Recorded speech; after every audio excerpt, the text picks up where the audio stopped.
করার জন্য 32 বছর ষড়যন্ত্র হয়েছে। এখন এবারে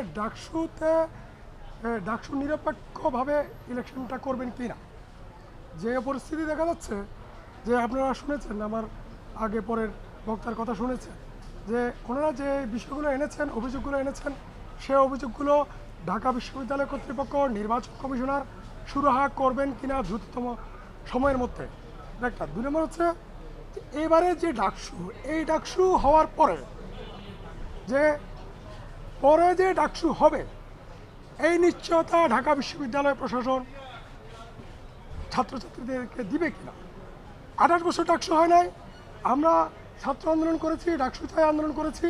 এই আন্দোলনের ফলে আমাদের পরে যারা আসছে, যে নূর বাহাদুর নামে একটা ছাত্র ছিল, মহিত একটা ছাত্র ছিল, সামান্ত শারমিন, এরা আন্দোলন করে হাইকোর্টে গিয়ে ডাকসু এনেছে 19 সালে। 19 সালের ডাকসু ইলেকশনের মধ্য দিয়ে বিভিন্নুল হক নূর সহ আরও বেশ কিছু নেতৃত্ব বেরিয়ে আসছে, যদি বা সেটা নিয়ে সেই নির্বাচন নিয়ে অনেক প্রশ্নবিদ্ধ ছিল। তো এই ডাকসু 19-এর পরে আবার 4-5 বছর ডাকসু ইলেকশন বন্ধ। তাহলে এবারের যে ডাকসু ইলেকশন, এই ইলেকশনের পরে যে আবার যে ডাকসু ইলেকশন হবে, হ্যাঁ, সেই নিশ্চয়তা ঢাকা বিশ্ববিদ্যালয় আমাদেরকে দিবে কিনা, এবং না দিলে ছাত্রছাত্রীদের করণীয় কি সেটা এখনই ঠিক করা উচিত। কারণ এবার যদি ডাকসু বন্ধ হয়, আবার যে কবে ডাকসু হবে সেই নিশ্চয়তা আমরা পাচ্ছি না।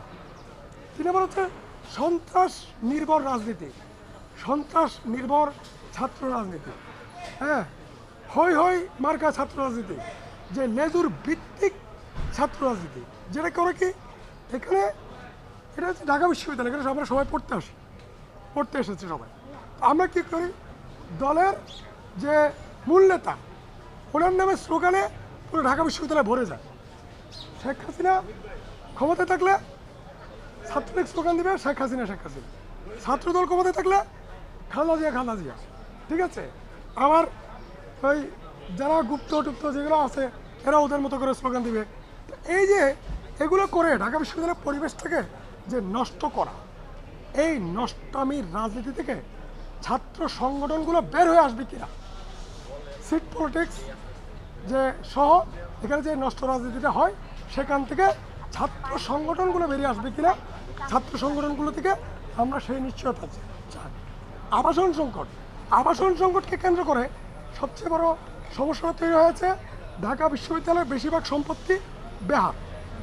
ঢাকা বিশ্ববিদ্যালয়ের সম্পত্তির মধ্যে নীলক্ষেত পুলিশ ফাঁড়ি, আনন্দবাজার পুলিশ ফাঁড়ি, একটা হচ্ছে রহমান হলের পিছনে, আর একটা হচ্ছে এই 21 হলের পিছনে।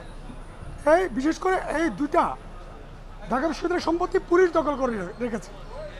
এখন আবাসিক সংকট মোকাবেলায় যদি আমরা প্রাথমিক পদক্ষেপ হিসেবে ধরি, যে পুলিশকে অনেকবার বলা হয়েছে, ঢাকা বিশ্ববিদ্যালয় কর্তৃপক্ষ বলেছে যে আমাদের সম্পত্তি ছেড়ে দেন, আমাদের আবাসন সংকট মারাত্মক, কিন্তু পুলিশ কখনো এই যে আমাদের সম্পত্তিগুলো, ঢাকা বিশ্ববিদ্যালয়ের সম্পত্তিগুলো আমাদেরকে ফেরত দেয় না। তাহলে আমাদের করণীয় কী হতে পারে? এবারে ডাকসু নির্বাচনে যারা দাঁড়িয়েছে বা সাধারণ শিক্ষার্থীরা সবাই মিলে এই ঢাকা বিশ্ববিদ্যালয়ের সম্পদ পুলিশ থেকে, প্রভাবশালী চক্র থেকে কীভাবে উদ্ধার করবেন, সেই কমিটমেন্ট ছাত্র সংগঠনগুলো, প্রার্থীরা, সকল প্রার্থীরা এবং বিশ্ববিদ্যালয় আমাদেরকে দিবে কিনা, সেই নিশ্চয়তা আমরা চাচ্ছি। ধন্যবাদ।